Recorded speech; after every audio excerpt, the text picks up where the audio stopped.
بابل شہر کی ایک بدکار عورت مر گئی تو اس کے گھر والوں نے اسے دفن تک نہ کیا بلکہ ایک کوڑے کے ڈھیر پر پھینک دیا۔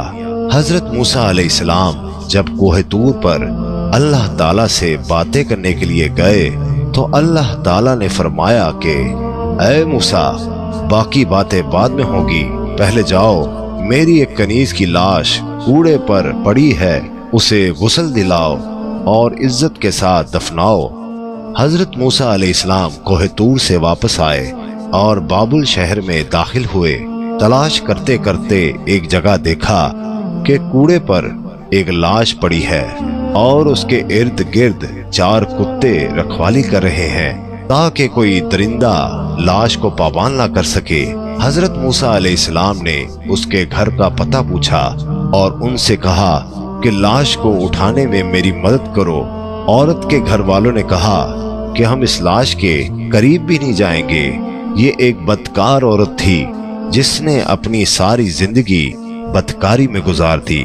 پورے شہر میں سب لاش کو اٹھانے سے انکار کر رہے تھے۔ حضرت موسیٰ علیہ السلام اپنے بھائی حضرت ہارون علیہ السلام کے پاس گئے اور کہا کہ لاش اٹھانے میں میری مدد کرو۔ دونوں نبیوں نے لاش کو اٹھایا اور پھر جب غسل دینے کی باری آئی تو شہر کی کوئی عورت بھی اس کو غسل دینے کے لیے تیار نہیں تھی۔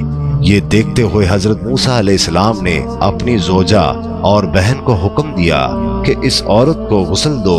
غسل کے بعد اپنے بھائی حضرت ہارون علیہ السلام کی مدد سے اس عورت کو دفن کیا۔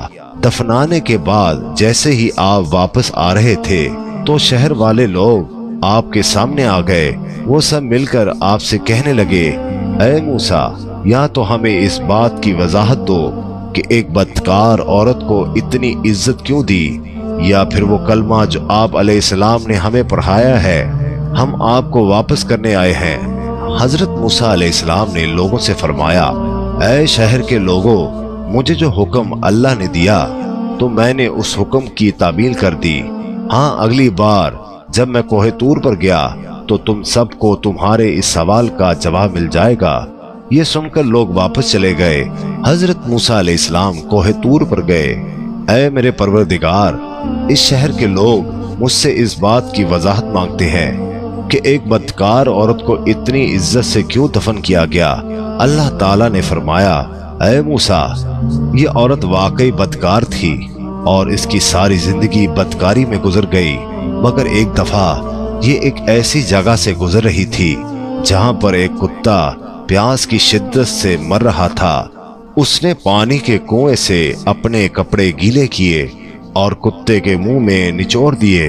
پیاسے کتے کے منہ میں جب پانی آیا اور اس کے تڑپتے ہوئے جسم میں جان آ گئی، مجھے عورت کی یہ رحم دلی پسند آئی اور میں نے موت کے فرشتے کو حکم دیا کہ اس کی روح قبض کر ڈالو تاکہ آئندہ بدکاری نہ کرے۔